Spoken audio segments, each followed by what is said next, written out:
Pinagbabaril ng riding in tandem ang dalawang magkapatid na sakay ng iisang motorsiklo noong umaga ng Lunes, Setyembre 29 sa Purok Active, Barangay Mandalagan, Bacolod City.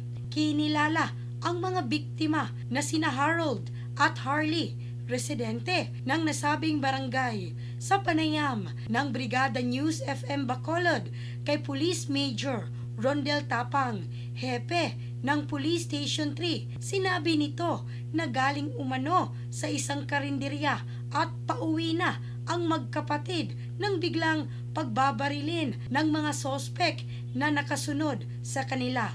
Dead on the spot si Harold habang patuloy na ginagamot sa ospital ang nakababatang kapatid na si Harley. Nagsindi naman ng kandila ang pamilya ng mga biktima sa pinangyarihan ng krimen. Patuloy ang investigasyon ng mga otoridad hinggil sa insidente. In the heart of changing lives, ako si Michelle Craste ng Brigada News Philippines, the Music and News Authority.